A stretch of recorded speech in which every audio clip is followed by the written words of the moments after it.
সুপ্রিয় শিক্ষার্থীরা, তোমাদের সবাইকে স্বাগত জানাচ্ছি আমাদের আজকের ক্লাসে।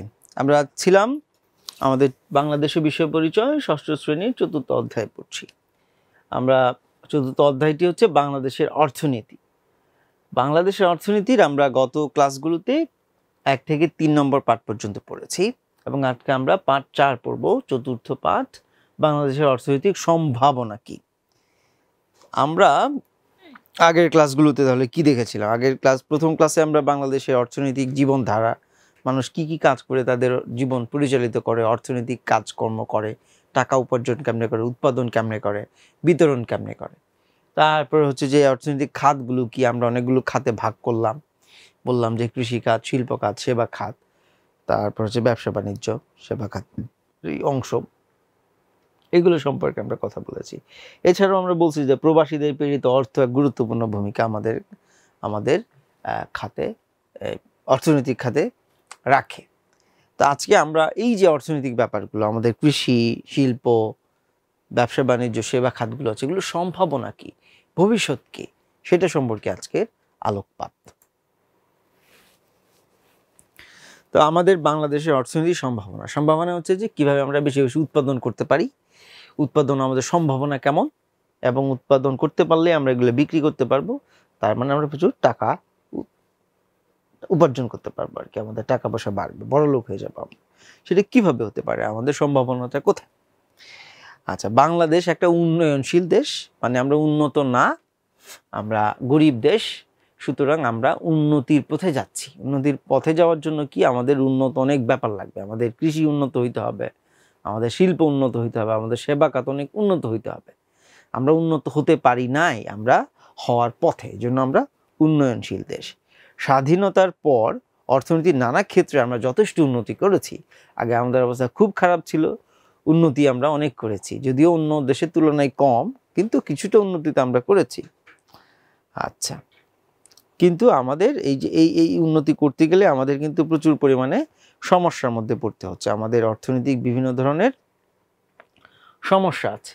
সমস্যাগুলোর মধ্যে আমরা অনেক কি সমস্যা, সাধারণ সমস্যা কি? সাধারণ সমস্যা হচ্ছে আমাদের দুর্নীতি।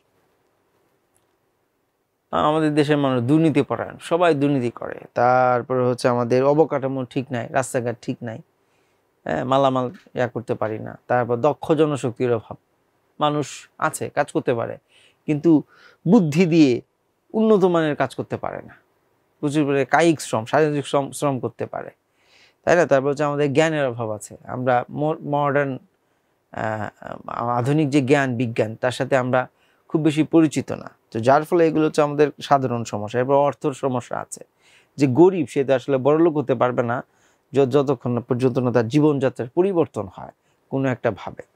তো সেটা তো গরিব মানুষ পারে না, সে উন্নত চিকিৎসা শিক্ষা নিতে পারে না তার অর্থের অভাবে। সে যদি নাই নিতে পারে তাহলে নিজের উন্নতি কিভাবে সে ঘটাবে? তো এগুলো হচ্ছে সাধারণ সমস্যা। আচ্ছা, আমরা যদি সমস্যা সমাধান করতে পারি তাহলেই আমাদের অর্থনীতি এগিয়ে যাবে। তাহলে আমরা এই সমস্যা কাটে কি সম্ভাবনাগুলো কি কি? সম্ভাবনা হচ্ছে যে আমাদের যেটা আমরা বললাম যে অনেক সব দেশেরই সমস্যা থাকে, এটা এরকম না যে বাংলাদেশের সমস্যাগুলোর মধ্যে আমাদের দেশের যে প্রধান সমস্যাগুলো হচ্ছে যেমন সুশাসনের অভাব, মানে যিনি শাসন করবেন তার মধ্যে অভাব নাই, যার ক্ষমতা সেই ক্ষমতা দেখায়, সেখানে আইন কানুনের তুয়াক্কা করা হয় না, যে ক্ষমতায় থাকবে সেই সব কিছু করে ফেলবে, যে চেয়ারম্যান হবে তার পরিবারের সবাই সব কিছু নিয়ন্ত্রণ করবে, তার দলে তার সমর্থক সেসব কিছু নিয়ন্ত্রণ করবে। উন্নয়নের পথে অনেকগুলো বাধা, যেমন সুশাসন বললাম, গণতন্ত্রের অভাব, অধিকাংশ মানুষ যেটা মনে করছে আমরা সেটা গুরুত্ব দেই না, বরং যে ক্ষমতায় আছে তার কথা গুরুত্ব দেই। তারপর দুর্নীতি তো আছে, দারিদ্র, শিক্ষার অভাব, এগুলো হচ্ছে প্রধান বাধা আমাদের দেশের জন্য। বললাম আবার আরেকবার, এখন সম্ভাবনা হচ্ছে যে আমাদের যে ভৌগোলিক অবস্থান, এটা একটা বড় সম্ভাবনার জায়গা। যেমন আমাদের দেশে প্রচুর খনিজ সম্পদ আছে এবং আমাদের যোগাযোগ করার, উন্নত ট্রেডিং করার, বিদেশের বাণিজ্য করার সুযোগ সুবিধা অনেক বেশি অন্যান্য দেশের তুলনায়। যেমন মনে করো নেপাল একটা দেশ আছে, তো নেপালের অনেক একটা ট্যুরিস্ট কান্ট্রি, অনেক রিসোর্স আছে, অনেক কিছু আছে, কিন্তু নেপাল কিন্তু বিদেশের সাথে বাণিজ্য করতে তার অনেক বাধা, কারণ ওর সি পোর্ট নাই, ওর বন্দর নাই, ওর এই সমুদ্র বন্দর নাই। সমুদ্র বন্দর দিয়ে সে যে বাণিজ্য করতে পারে না, সেই জন্য তাকে ইন্ডিয়াকে ব্যবহার করতে হয় অথবা বাংলাদেশের সাথে তাকে বাংলাদেশ দিয়ে আসতে হয়। তো যার ফলে আমাদের দেশে তো আসতে হয়, আমাদের সুবিধা। ভুটানেরও একই একই ঘটনা। যেমন মনে করো আমাদের অনেকগুলো বন্দর, একটা বন্দর তো আছেই যে আমাদের চট্টগ্রাম, হ্যাঁ চট্টগ্রাম বন্দর। চট্টগ্রাম বন্দর হচ্ছে এটা এনশিয়েন্ট, প্রাচীনকাল থেকে এই বন্দরটা ব্যবহৃত হয়ে আসছে। এছাড়াও আমাদের আরেকটা বন্দর কাজ করতেছে, এটা পায়রা বন্দর, এটাও কাজ করে। এছাড়া আমাদের মংলা বন্দর কাজ করে, পায়রা বন্দর হচ্ছে, এবং আরেকটা বড় বন্দর হচ্ছে সমুদ্র বন্দর, মাতারবাড়ি গভীর সমুদ্র বন্দর। আচ্ছা, এটা হচ্ছে গভীর সমুদ্র বন্দর কেন, মানে এখানে বড় জাহাজ আসতে পারবে, আর এইগুলোতে বড় জাহাজ আসতে পারে না, ছোট জাহাজ আসে, বড় জাহাজে আসে, তারপর ছোট জাহাজে এই বড় জাহাজের পণ্যগুলোকে নিয়ে আমাদের এই পোর্টগুলোতে নিয়ে আসা হয়। আর মাতারবাড়িতে যেটা হবে, এটা বড় শিপগুলো আসতে পারে, যেগুলো এক কন্টিনেন্ট থেকে আরেক কন্টিনেন্ট, মানে হচ্ছে বাংলাদেশ থেকে সরাসরি ইউরোপে যাবে, আমেরিকা যাবে, চায়না যাবে, এরকম আর কি। ঠিক আছে, তার মানে এইটা একটা বড় সম্ভাবনা আমাদের যোগাযোগ কাঠামোর ক্ষেত্রে। আরও আমাদের যে সম্ভাবনা আছে যে হচ্ছে যে আমাদের প্রচুর পরিমাণে দেখো আমাদের বিরাট জনশক্তি আছে, আমাদের মানুষ, আমাদের কিন্তু প্রচুর মানুষ আছে। অন্য অনেক দেশ আছে ওদের মানুষ নাই, যেমন মধ্যপ্রাচ্যের দেশগুলোর কথা চিন্তা করো, আমাদের দেশে মানুষ এখানে যেয়ে কাজ করে, তাই না? মানে আমরা আমাদের দেশে কাজ পাই না দেখে তো যাই, তার মানে আমাদের দেশের যে মানুষ, এটা একটা সম্পদ। এই মানুষকে আমি উন্নত করতে পারি, নিজেরা কাজ করবে, বুদ্ধি খাটাবে, নতুন উদ্ভাবন করবে, এবং যারা কাজ পাবে না তাদেরকে আমরা বিদেশে পাঠাতে পারি, সেখানে তারা কাজ করে অর্থ উপার্জন করবে এবং আমাদেরকে ফেরত পাঠাবে। তারপর হচ্ছে আমাদের উর্বর ভূমি, আমাদের ভূমি এত উন্নত যে আমরা যা কিছু এখানে রোপণ করি না কেন তাই হয়। আমাদের দেশের মধ্যে এরকম মানে হচ্ছে অত সহজে যে উৎপাদন হয় কোনো যত্ন কম ছাড়ায়, এরকম দেশ খুবই কম আছে পৃথিবীতে। তো সুতরাং আমাদের এইটা হচ্ছে একটা বড় ব্যাপার। আমাদের প্রচুর পরিমাণে আমাদের যোগাযোগ ব্যবস্থা উন্নত, মানে সামুদ্রিক যোগাযোগ, ব্যবসা বাণিজ্য করার জন্য নদীমাতৃক দেশ আমরা। তারপর হচ্ছে আমাদের প্রচুর মানুষ আছে, তারপর হচ্ছে জনশক্তি আছে, ভূমিটা হচ্ছে আমাদের উর্বর, কৃষির জন্য উপযোগী। আমাদের সমস্যাগুলো যদি আমরা সমাধান করতে পারি তাহলে কিন্তু আমরা উন্নতির দিকে যাব। তো অর্থনৈতিক উন্নয়নের যে পথটা কি, এই যে সম্ভাবনাগুলো আছে, এখন পথটা কি কি কোন রাস্তায় আমাদের যেতে হবে? প্রথম রাস্তা হচ্ছে জনসংখ্যাকে জনসম্পদে পরিণত করতে হবে। জনসংখ্যা আছে, সে কাজ করতে পারে না, তাকে কাজ করাইতে হবে, এবং সে কাজ যাতে শিখে সেই ব্যবস্থা করতে হবে। তো সেটা কীরকম? জনসংখ্যাকে, এটা তোমাদের আসবে পরীক্ষায় আসে, যে হচ্ছে আমাদের অর্থনৈতিক উন্নয়নের পথগুলো লিখো। তাহলে কি কি? 1 নাম্বার হচ্ছে জনসংখ্যাকে জনসম্পদে পরিণত করা। জনসংখ্যাকে জনসম্পদে পরিণত করতে হলে তার জন্য দরকার শিক্ষা ও উপযুক্ত প্রশিক্ষণ। আর মানে আমাদেরকে শিক্ষা দিতে হবে এবং প্রশিক্ষণও দিতে হবে।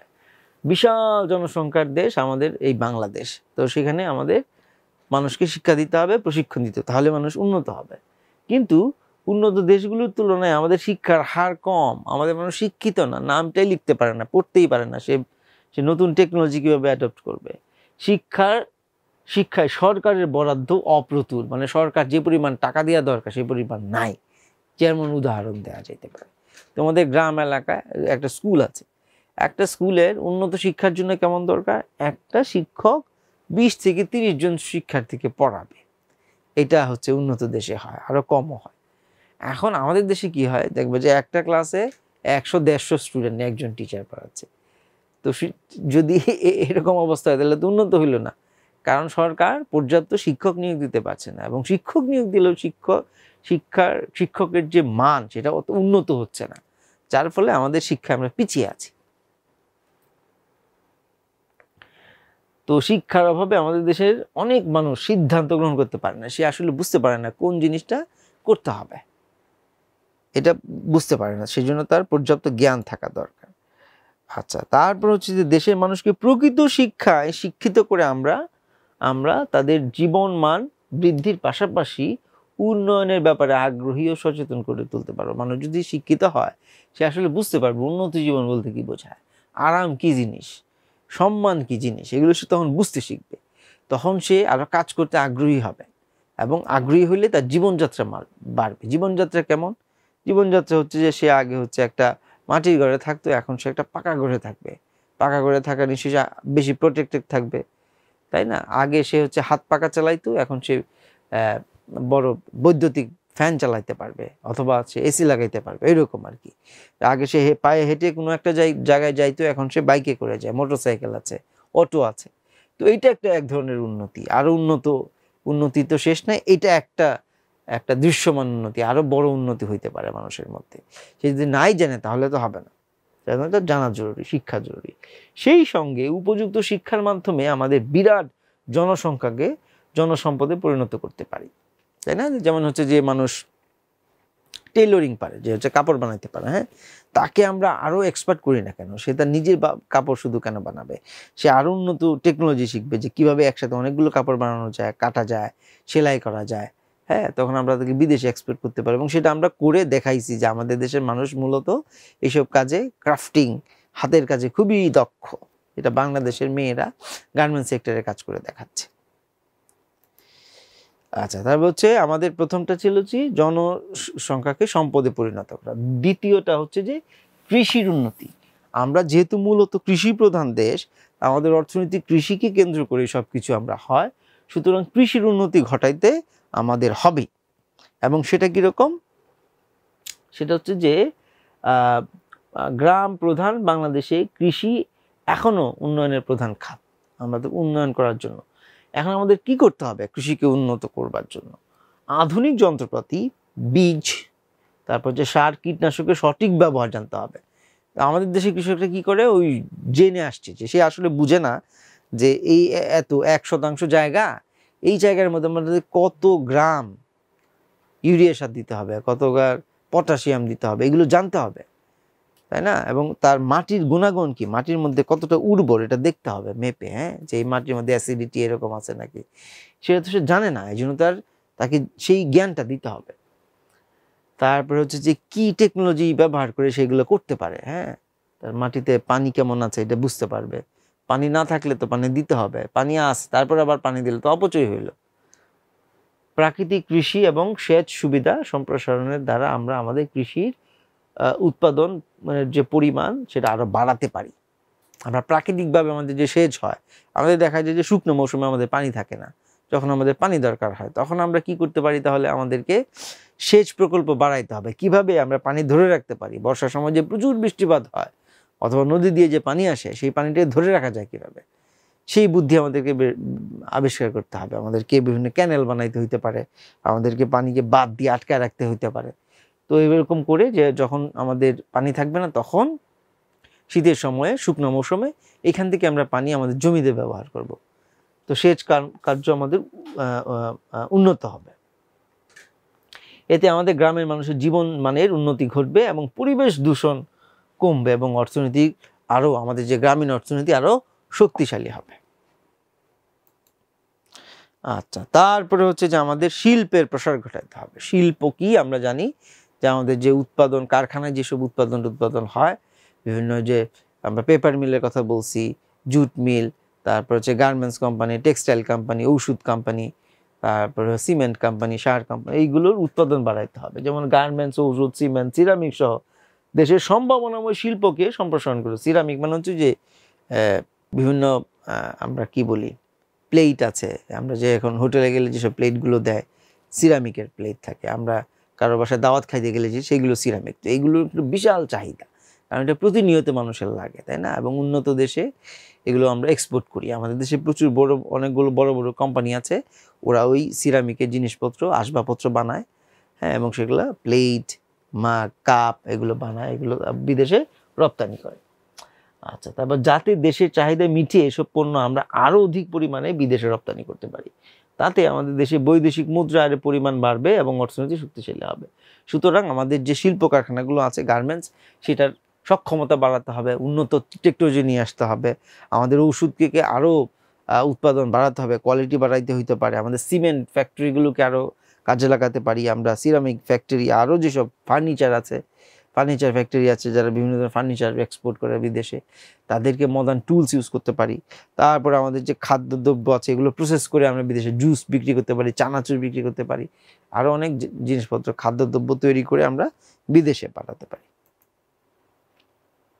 আচ্ছা, তারপর হচ্ছে যে অবকাঠামো নির্মাণ, এটা গুরুত্বপূর্ণ। অবকাঠামো হচ্ছে 5 নাম্বার। অবকাঠামো কি? সড়ক, সেতু, রেলপথ এবং পানি, বিদ্যুৎ ও গ্যাস সরবরাহ ব্যবস্থা উন্নতি বা সম্প্রসারণ করতে হবে। এটা আমাদেরকে করতে হবে, আমাদেরকে গ্যাস সম্প্রসারণ উন্নতি করতে হবে আর যোগাযোগ ব্যবস্থা বাড়াতে হবে। তা না হলে শিল্প বা কৃষি, বাণিজ্য বা সেবা কোনো ক্ষেত্রে একটা দেশের উন্নতি করতে পারে না।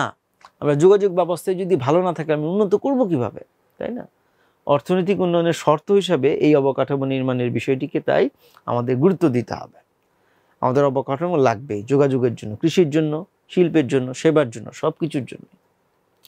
তবে পরিবেশের ক্ষয়ক্ষতির কথা মাথায় রেখে অবশ্যই অবকাঠামো নির্মাণের পন্থা বের করতে হবে বিজ্ঞানের নতুন উদ্ভাবন দিয়ে। আমরা এখন বিদ্যুৎ দরকার, এখন আমরা কি করতে পারি? ট্রেডিশনাল ওয়েতে কয়লা পুরায়া আর বিদ্যুৎ বানাইতে পারি, তো এটা পরিবেশ দূষণ করে। তা আমরা কি করতে পারি? সোলার এনার্জি, মানে সূর্যের আলো দিয়ে যে বিদ্যুৎ উৎপাদন হয় সেটা করতে পারি, তাহলে যে পরিবেশ দূষণ কম হবে। তারপরে আমাদের দেশে নদীমাতৃক দেশ, প্রচুর পানি আছে, পানিকে আটকায়া তারপরে এটা আমরা ছাড়বো, ওটা দিয়ে টারবাইন ঘুরবে, আমাদের বিদ্যুৎ উৎপাদন হবে, সেগুলো আমরা ব্যবহার করব যাতে করে আমাদের পরিবেশ দূষণ কম হয়। তো অবকাঠামো নির্মাণের ক্ষেত্রে এগুলো খেয়াল করতে হবে আর কি। তারপরে হচ্ছে যে পরিকল্পনা প্রণয়ন ও বাস্তবায়ন। এখন এই যে কাজগুলো করার জন্য উন্নত কোন সেক্টরে আমি উন্নত করব সেটার জন্য পরিকল্পনা লাগবে এবং সেই পরিকল্পনা যথাযথ বাস্তবায়ন কিন্তু করতে হবে।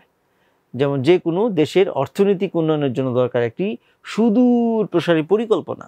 আমরা আজকে একটা পরিকল্পনা নিলে হবে না, যারা পরিকল্পনা প্রণয়ন করবেন এবং যারা তা বাস্তবায়নের দায়িত্ব থাকবেন তাদের সবাইকে এ ব্যাপারে দেশের স্বার্থ ও প্রাকৃতিক সুরক্ষার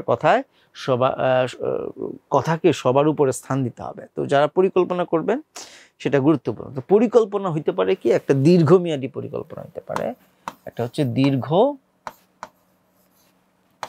মেয়াদি পরিকল্পনা, আর একটা হচ্ছে স্বল্প মেয়াদি। হ্যাঁ, স্বল্প মেয়াদি।